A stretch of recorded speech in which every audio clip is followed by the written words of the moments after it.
Hi everybody, welcome to week 2. If you're as cold as I am, then you're sitting in your office with your scarf on in a big old thick sweatshirt with really big house shoes on. It is freezing here. We're in Alabama and the car temperature this morning was 30 degrees and we were out, driving around 30 degrees. I'm cold. I don't like this. Okay, I've had my say. Welcome to week 2 again. It is going to be a really fun, packed week of information. But I want to touch on two things really fast before we get started. The first one is I was really shocked when I looked at the gradebook this morning, so this is the last day of week 1, very few people had done any of the work. I want to encourage you guys, don't wait till the last day to do work, okay? That's generally you're going to do a poor result of your work because you're going to have to rush through it. You have 7 days to do work. You guys are really fortunate with the start dates being Wednesday. The start day of the week is Wednesday and the last day is Tuesday. You've got a full weekend in the middle of that you can get a really good start on your projects, on your writing assignments. It makes me very sad to see so many people waiting till the very last minute. This is not good conduct for a college student. You're in college now. Take accountability for your work. Get in there, get started, start early in the week on Wednesdays. I strongly suggest you go ahead and look at everything due that week, look at what chapter you have to read, and at least read that chapter before you go to bed. Read it at lunch if you work, outside the house. Do something where you can get started. So Thursday and Friday, you're writing your initial post. By Saturday, Sunday, you're writing your assignments. Monday, you're reviewing them, make sure they're exactly what you want. Tuesday, you're going, whew, I'm done with the week. I've got a day that I can kind of do other things. I know that many of you take more than one class, but it really, really scares me to see so many people waiting until the very last minute. Again, your best quality work is not going to come the very last day of the week, okay? The first week I grade kind of light because I want you guys to get used to doing things, but as the weeks progress, as the term progresses, your grades will go down if I see the level of work is not the best that I think you can do because you're waiting till the last minute to do it.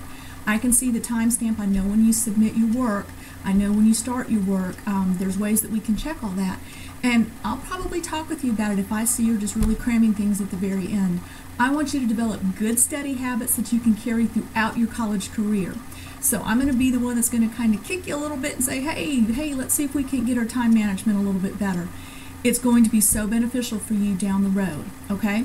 So know that I'm going to be your cheerleader, but I'm also going to be the one pushing you a little bit to get those study skills up to par.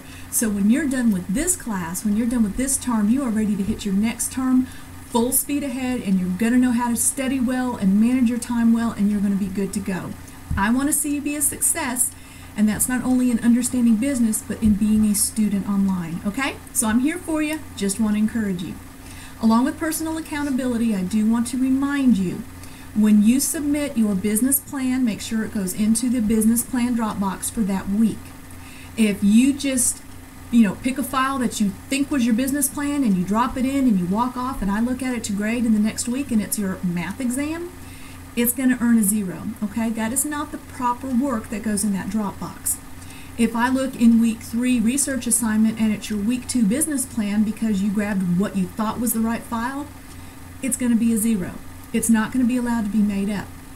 What I encourage you to do in all of your classes and all of your assignments, when you submit the work, go back and open it one more time, make sure that's what you want me to see. Teachers can see the last thing you submit, so make sure the last thing you submit in each Dropbox is exactly what you want us to see, okay? This is really important. Again, if you submit the wrong work and I go to grade it and it's not the right work, I'm sorry, it's a 0. I'm teaching you personal accountability. Think about a business.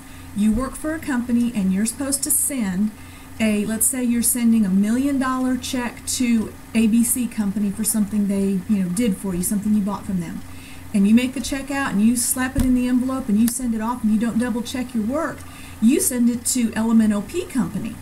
Now you're going to be late paying ABC company. LMNOP company's got a check they don't know what to do with. It caused a whole bunch of problems.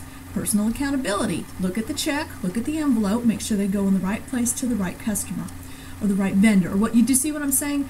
Double check yourself. It takes 2 seconds to make sure you've done the right thing. Trust me, the first time you put one in wrong and you realize it when you get the grade of a 0, you're going to be upset with me. And you're going to say, we all make mistakes. We do. However, I'm trying to teach you personal accountability. So learn that early on. Check your work. It takes 2 seconds. and then go ahead and submit it.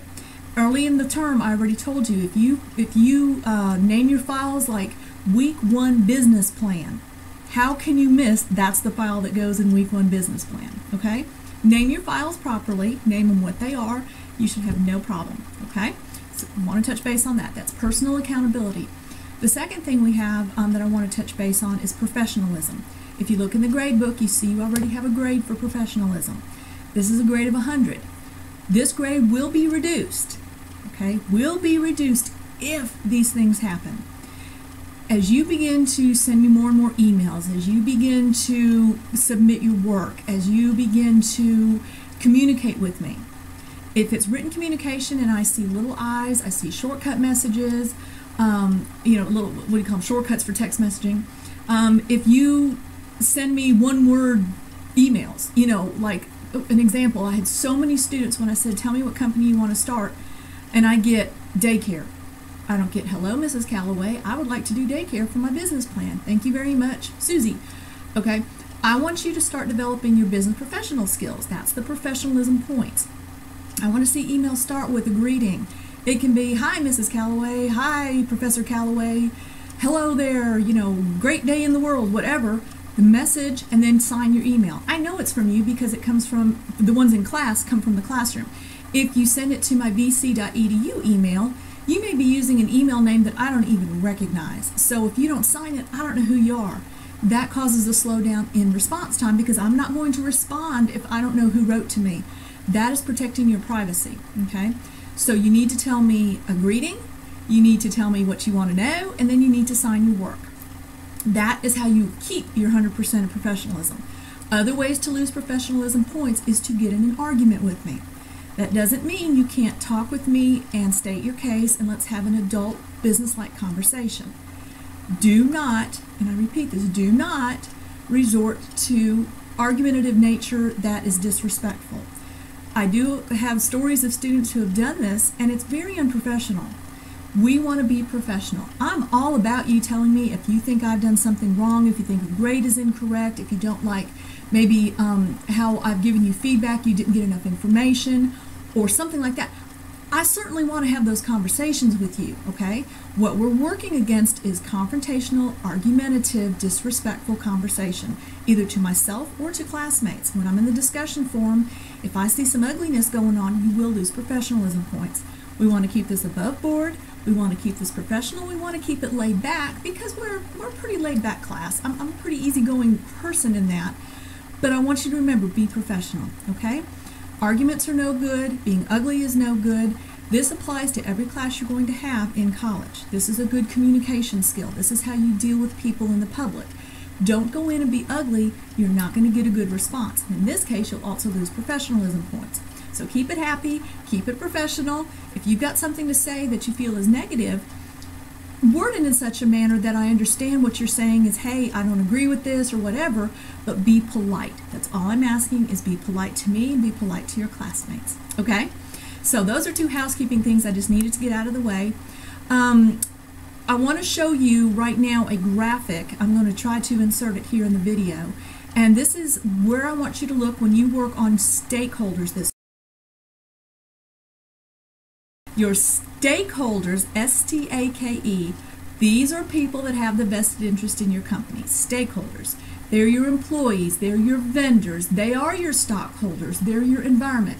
I'm going to insert the graphic to let you see what's in the book that you should be looking at when you answer the question about stakeholders.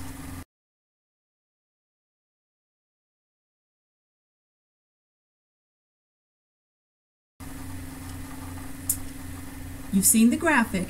Now make sure you understand it's not just one kind of person. It's not the owners of the company. They are not your stakeholders unless they're shareholders as well. You are a stakeholder to a degree, but you have so many other people or entities that are stakeholders as well. Please review that graphic and understand it. If there are questions, let me know early on because then I can answer them so you can answer your work correctly. Other than that, we're going to have weekly meetings now. You should have already gotten an announcement from me telling you the schedule for our weekly meetings, and this is for you to come in and ask me questions It's for you to listen to topics that I may bring up, talk about current events, get to know each other. This is a way that we can get to know each other, and you can work on that networking. Okay, so back to class, back to work. Thanks for watching this announcement. I will see you in our meetings. Again, look at the schedule. You'll see when they're coming up. And email me early on if there's something you want to talk about in specifics in the meeting, because that way I can get some research and I can get some graphics and things together to make it a more enriching experience for all of us. Other than that, I want you all to have a wonderful week. Thank you for all your hard work. Get to work early, and I'll see you in the classroom. Take care. Bye-bye.